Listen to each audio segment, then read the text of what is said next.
அடுத்த miracle baby சீரீஸில் நம்ம பார்க்க போகிறது ஒரு நல்ல படித்த ஒரு ஹைலி குவாலிஃபைட் கப்பலோட ஜர்னி தான்.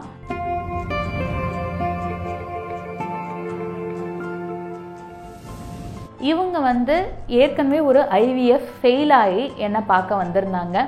இவங்க என்னை பார்க்க வந்ததே ஒரு ஆக்சிடென்ட்னு தான் நான் சொல்லுவேன். அதாவது universe will know where to put the people in the right place at the right டைம்னு சொல்கிற மாதிரி தான் இவங்க என்னை பார்க்க வந்தது ஒரு ஆக்சிடென்ட் தான். ஆக்சுவலாக அவங்க இன்னொரு சென்டருக்கு போய் எல்லா டெஸ்ட்டையுமே எடுத்து அங்கே IVF போகிறதுக்கே வந்துட்டாங்க. பட் லாஸ்ட் மினிட்ல அவங்க ஃப்ரெண்டு சொல்லி என்னை பார்க்க வந்த கப்பல் இவங்க. Husband and wife are very highly qualified, ரொம்ப படித்த கப்பல், ரொம்ப இன்ஃபர்மேஷன்லாம் படிச்சுட்டு வந்த கப்பல். ஸோ இந்த மாதிரி கப்பல் நம்ம டீல் பண்ணும்போதே அவங்களுக்கு எல்லாமே எக்ஸ்பிளைன் பண்ணுற மாதிரி இருக்கும். ஸோ எல்லாத்தையுமே நான் அவங்க டெஸ்ட் எல்லாம் பார்த்து இதெல்லாம் ப்ராப்ளம்ஸ், இதெல்லாம் உங்களுக்கு இஷ்யூஸாக இருக்கலாம். அடுத்து இந்த IVF ஸ்டெப்பு போனோம். ஆனால் IVF போன வாட்டி உங்களுக்கு பண்ணும்போது 2 ஃபெயிலியர் ஏன் ஏற்பட்டுச்சுன்னு கேட்டாங்க. அப்போ உங்களுக்கு மேபி Day 3 எம்ப்ரியோஸ் போட்டதுனால ஃபெயில் ஆகிருக்கலாம்.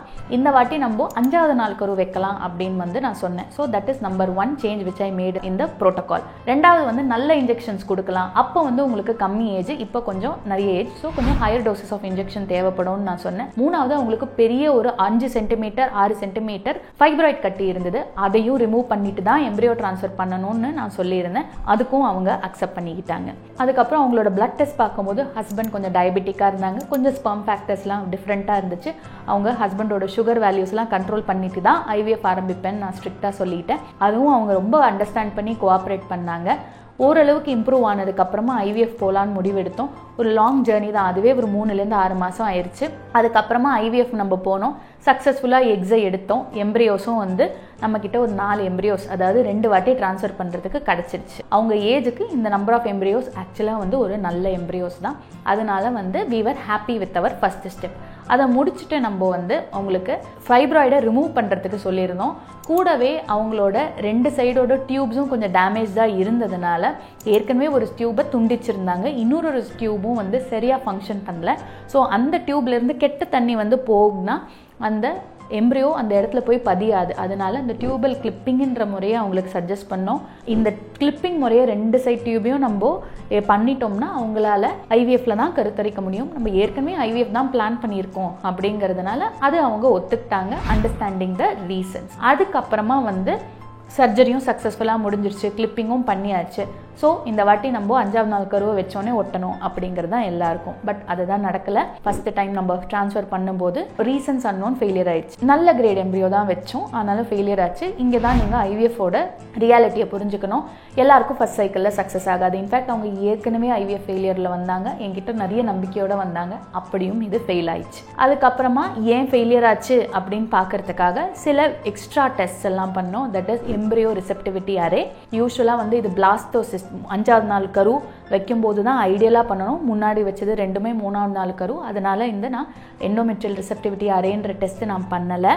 ரெண்டாவது கருவை அப்படியே வைக்கலாமா, பயாப்சி பண்ணி வைக்கலாமா அப்படின்னு சொல்லிட்டு ஒரு டிஸ்கஷன் போச்சு. பட் ஏற்கனவே எம்ப்ரியோஸை ஃப்ரீஸ் பண்ணி வச்சதுனால நான் பயாப்சி பண்ணாமல் இந்த வாட்டி அப்படியே நம்ம ட்ரான்ஸ்ஃபர் பண்ணலான்றதை காமனாக டிசைட் பண்ணோம். ஏன்னா இப்போ நம்ம பயாப்சி பண்ணோம்னா அது டேமேஜ் ஆகும் அப்படிங்கிறதுனால. ஸோ அடுத்த ட்ரான்ஸ்ஃபர் போகிறதுக்கு முன்னாடி அவங்களுக்கு நிறைய கவலைகள், நிறைய சந்தேகங்கள். ஏன்னா இதுதான் எனக்கு லாஸ்ட்டு, இதுக்கு மேலே நான் ப்ரொசீஜர் போகிறதா இல்லை, இதுக்கு மேலே இருந்ததுன்னா நான் வேறு ப்ரொசீஜரே நான் போய்க்கிறேன், இல்லைனா நான் குழந்தைய அடாப்ட் பண்ணிக்கிறேன் அப்படின்ற மாதிரி ரொம்ப ஒரு மன கஷ்டத்துக்கு 2 பேரும் வந்துட்டாங்க. இந்த டைமில் தான் நீங்கள் கரெக்டான கவுன்சிலிங் ரொம்ப பண்ணணும். நம்ம எவ்வளோ தான் பண்ணாலும் பேஷண்ட்ஸ்க்கு அதை விட சில எக்ஸ்ட்ரா கவுன்சிலிங் தேவைப்படுது. ஸோ அப்போ ஒரு ஸ்பிரிச்சுவல் கவுன்சிலர் அவங்களுக்கு கரெக்டான டைமில் அவங்களுக்கு ஹெல்ப் பண்ணாங்க. நிறைய ஸ்பிரிச்சுவல் ஜேர்னி ஹஸ்பண்ட் அண்ட் ஒய்ஃபும் எடுத்தாங்க. அது அவங்கள கைட் பண்ணி எனக்கு நம்பிக்கை இருக்குது அப்படின்னு சொன்னாங்க. எனக்கே அதிசயம் என்ன அப்படின்னா, அவங்க ஒரு எண்ட் ஆஃப் த சிட்டியில் இருந்தாங்க, அடுத்த எண்டில் நான் ப்ராக்டிஸ் பண்ணிகிட்டு இருந்தேன். என்ன நம்பிக்கைன்னு தெரியல, எம்ப்ரியோ ட்ரான்ஸ்ஃபருக்கு முன்னாடியே வந்துட்டாங்க. இன்ஃபேக்ட் எனக்கு தான் கவலையாக இருந்தது, நம்ம பண்ணுறது சக்ஸஸ்ஃபுல்லாக இருக்கணுமே, நம்மளை நம்பி இவ்வளோ தூரம் ட்ராவல் பண்ணி வந்திருக்காங்களேன்னு சொல்லிட்டு. But I think the nature or the universe or God, whatever you call it, guided them. இந்த வாட்டி நம்ம எம்ப்ரியோஸை வச்சோம். இன்ஃபேக்ட் போன வாட்டி வச்சதை விட குவாலிட்டி கம்மியான எம்ப்ரியோஸ், அந்த எம்ப்ரியோ ட்ரான்ஸ்ஃபர் சக்ஸஸ்ஃபுல்லாக இருந்தது. அடுத்தது என் கவலை என்னென்னா அது கண்டினியூவாக ஆகணுமே அப்படின்றது. ஏன்னா எல்லா எம்ப்ரியோ ட்ரான்ஸ்ஃபர் சக்ஸஸ்ஃபுல் எம்ப்ரியோ ட்ரான்ஸ்ஃபரும் பேபி கொடுக்காது, 50% தான் வந்து லைவ் பேபி கொடுக்கும். ஸோ அது ஸ்லோவாக நம்ம எடுத்துகிட்டே போயிருந்தோம். என்கிட்ட பார்க்குற பேஷண்ட்ஸ் எல்லாருக்கிட்டையும் நான் இது ஒன்று சொல்லுவேன், அவங்களே சொல்லுவாங்க, 1 step at a time. என்றைக்குமே ஓவர் எக்ஸைட் ஆகாதீங்க எம்ப்ரியோ ட்ரான்ஸ்ஃபர் பாசிட்டிவ் ஆனோடனே அப்படின்னு. 3 மாதம் முடிஞ்சது, 5 மாதம் முடிஞ்சது, 8 மாதம் முடிஞ்சது, ஃபைனலி டெலிவரி. ரொம்ப கம்ஃபர்டபுள் ப்ரெக்னன்சி ஜேர்னி. எவ்வளோ அவங்களுக்கு தடைகள் இருந்தாலும் ப்ரெக்னன்சி வாஸ் ஸோ கம்ஃபர்டபுள். அழகாக ஒரு ஹெல்த்தி மேல் பேபி அவங்க டெலிவரி பண்ணாங்க. I still remember they very fond of me. நிறைய ஹெல்ப் பண்ணுவாங்க. இன்னுமே எனக்கு ஸ்பிரிச்சுவல் ஜேர்னியில் ஏதாவது டவுட் இருந்ததுன்னா நான் அவங்கக்கிட்ட கேட்பேன். Such a wonderful couple. அவ்வளோ ஒரு நம்பிக்கையாக, ஒரு வாட்டி கூட எவ்வளோ கேள்விகள் கேட்டாலும் எல்லாமே வேலிடாக இருக்கும். But at the end of the day they will trust the doctor. அதுதான் வந்து most important as far as I am concerned in fertility practice. The trust on the doctor and the trust on the procedure done is very very essential. எவ்வளோ failure வந்தாலும் அடுத்து என்ன பண்ணலாம், அடுத்து இதை விட என்ன பெட்டர் பண்ணலாம் அப்படிங்கிற 2 பேரோட மியூச்சுவல் அண்டர்ஸ்டாண்டிங்கில் தான் அது ரொம்ப சக்ஸஸ்ஃபுல்லாக இருக்கும். இந்த ஜேர்னியில் 2 விஷயம் எனக்கு புரிஞ்சுதுங்க. ஐவிஎஃப் எவ்வளோ சூப்பராக பண்ணாலும் ஃபெயில் ஆகிறதுக்கு சான்சஸ் இருக்குது. 2வது, ஃபெயிலியரே ஆனாலும் ஒரு தடைக்கல்ல ஒரு படிக்கல்லாம் நீங்கள் எடுத்துக்கணும். ஒரு nature or God or universe எது நீங்கள் பிலீவ் பண்ணுறீங்களோ அவங்க உங்களுக்கு ஹெல்ப் பண்ணுவாங்க இந்த ஜேர்னியில் அப்படிங்கிறத நீங்கள் ஸ்ட்ராங்காக பிலீவ் பண்ணணும். கண்டிப்பாக இந்த மாதிரி நீங்கள் பாசிட்டிவ் மைண்ட் செட்டோட ஐவிஎஃப்பை வந்து மேற்கொண்டீங்க அப்படின்னா உங்களுக்கு சக்ஸஸ் கண்டிப்பாக கிடைக்கும். ஹாய், எங்களுக்கு 2014 மேரேஜ் ஆச்சு. ஆனால் 2018 தான் நாங்கள் என்னோட டாக்டர்கிட்ட போனோம், நேச்சுரலாக ட்ரை பண்ணி கன்சீவ் ஆகலை அப்படின்ட்டு. அப்போ தான் ரியலைஸ் பண்ணினோம் 2 பேருக்குமே வேறு வேறு இஷ்யூஸ் இருக்குது அப்படின்ட்டு. என்னோடய ஹஸ்பண்டுக்கு டயபெட்டிஸ் இருந்தது, ஸ்பெர்ம் கவுண்ட் லெஸ்ஸாக இருந்துச்சு. எனக்கு ஹைட்ரோசால்பிங்ஸ் இருக்குது அப்படின்னு சொன்னாங்க. ரைட் சைடு ஃபெலோப்பியன் டியூப்பில் ஹைட்ரோசால்பிங்ஸ் இருக்குது சொன்னாங்க. ஸோ எங்களால் ஃபஸ்ட் அதை அக்செப்ட் பண்ணிக்க முடியல. ஸோ ஒரு 2 years வந்து இதை பண்ணலாமா வேணாமா அப்படின்னே வந்து தள்ளி போட்டுட்டோம். அதுக்கப்புறம் கோவிட் டைமில் இங்கே நேட்டிவில் இருந்தப்போ நாங்கள் வந்து பெருசாக ஒன்றும் ஐவிஎஃப்பை பற்றி புரிஞ்சுக்காமலே பக்கத்தில் இருந்த ஒரு சென்டரில் போய் ஐவிஎஃப் பண்ணிக்கிட்டோம் எங்களோட நேட்டிவ்லேயே. ஆனால் இதில் 2 அட்டம்ப்டில் வந்து வச்ச எந்த எம்ப்ரியோவுமே வந்து பாசிட்டிவ் ஆகலை. அதே நேரத்தில் வந்துட்டு ரொம்ப இமோஷ்னலி ட்ரெயினிங்காக வந்து எனக்கு ஐ லாஸ்ட் மை டேட். அதனால வந்து we wanted to take a break. அதுக்கப்புறம் திருப்ப சென்னைக்கு வந்துட்டு ஒரு திருப்ப வந்து கொஞ்சம் பிரேக் எடுத்துட்டு திருப்ப ஐவிஎஃப் பண்ணலாமா வேண்டாமா அப்படின்னு யோசிச்சுட்டு, ஆனால் இந்த டைம் வந்து ப்ராப்பராக ஒரு நல்ல டாக்டர், நல்ல ஹாஸ்பிட்டலுக்கு தான் போகணும் அப்படின்னு சொல்லி we did some background work. நிறைய ஃப்ரெண்ட்ஸ் கிட்டலாம் பேசினோம், நிறைய போய் டாக்டர்ஸை பார்த்தோம்.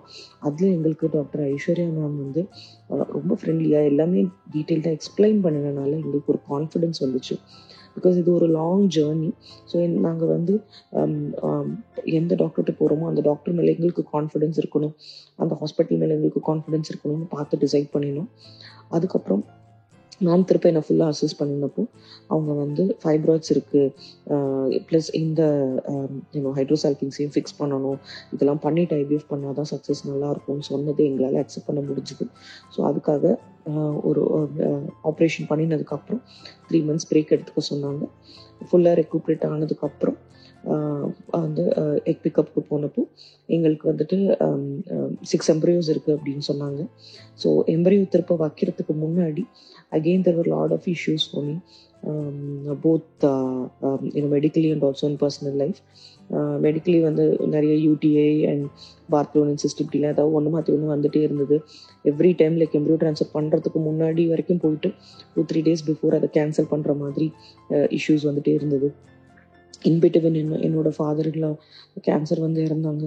ஸோ ரொம்ப வந்து ஒரு 3-4 months கண்டினியூஸாக போய் வைக்க முடியாமல் we felt so bad. ஏன் இப்படி நடக்குது அப்படின்ற மாதிரிலாம் இருந்தது. பட் ஸ்டில் அந்த 5 எம்ப்ரியோ இருக்குங்கிற ஹோப்போடு நாங்கள் ப்ரொசீட் பண்ணினோம். அதுக்கப்புறம் ஃபைனலி ஜான்வரி 2023 ஃபர்ஸ்ட் அட்டெம்ப்ட் வச்சோம். ஸோ அப்பயும் வந்து பார்த்திங்கன்னா ஃபெயில் ஆகிடுச்சு. ஸோ அப்போ நாங்கள் 3 எம்ப்ரியோஸ் வச்சுட்டோம். ஸோ அதுக்கப்புறம் பாக்கி 3 எம்ப்ரியோஸ் தான் இருந்தது. ஃபஸ்ட்டு ரொம்ப கஷ்டமாக தான் இருந்தது. பட் இருந்தாலும் வந்து சரி நம்ம கூட ட்ரை பண்ணுவோம் அப்படின்னு சொல்லிட்டு செகண்ட் டைம் நடுவில் 1 month பிரேக் விட்டுட்டு திருப்ப பண்ணும்பொழுது லாஸ்ட்டாக இருந்த 3 எம்ப்ரியோஸுமே வச்சுட்டு அப்போ பார்த்தீங்கன்னா வித் காட்ஸ் கிரேஸ் பாசிட்டிவ்னு வந்தது. Like after 8 years of marriage life first time எனக்கு ப்ரெக்னென்சி பாசிட்டிவ்னு வந்தது. ரொம்ப ஹாப்பியாக இருந்தது. அண்ட் ஐஸ்வர்யா மேம் வந்து ஒவ்வொரு ஸ்டெப்லேயும் வந்து இதை எப்படி இந்த ப்ரெக்னென்சியை சேஃபாக கொண்டு போகிறது, பிகாஸ் ப்ரெக்னென்ட் ஆன போது எனக்கு ஐ வாஸ் 35. அதனால வந்து ஏஜ் ரிலேட்டட் இஷ்யூஸ் இருக்கக்கூடாதுன்னு ஒவ்வொன்றுமே ரொம்ப பார்த்து கேர்ஃபுல்லாக at every step she helped us. And throughout 9 months-உமே வந்து ரொம்ப ஒரு சரியலாக தான் இருந்தது. எங்களுக்கு நம்பவே முடியல, இதுதான் எங்களுக்கு தானா நடந்திருக்கா அப்படின்னு சொல்லிட்டு. பட் எவ்ரி ஸ்டெப் ரொம்ப வந்து லாஜிக்கலாக எங்களுக்கு ஹேண்ட்ஹோல்ட் பண்ணினாங்க. And it was very helpful. Like ஒரு நல்ல ட்ரஸ்ட்வர்த்தி டாக்டர், ஒரு ஃப்ரெண்ட்லி டாக்டரோட இந்த ஜேர்னியை எடுக்கும்போது அது எவ்வளோ ஈஸியாக இருக்கும் அப்படிங்கிறது எங்களால் புரிஞ்சுக்க முடிஞ்சுது. And after 9 months now and after 8 years of marriage life, now we have a beautiful baby boy. So all thanks to Almighty and Dr. Aishwarya ma'am. அதனால ஒரு IVF ஜேர்னிங்கிறதுல வந்து எப்படி நம்ம கொஞ்சம் நமக்கு கான்ஃபிடன்ஸ் கொடுக்குற மாதிரி ஒரு நல்ல டாக்டர்கிட்ட ஒரு நல்ல ஹாஸ்பிட்டலில் பண்ணும்பொழுது அது எவ்வளோ ஈஸியாக இருக்குங்கிறதுக்கு நாங்கள் ஒரு நல்ல example. Thanks to Aishwarya ma'am. Thank you so much.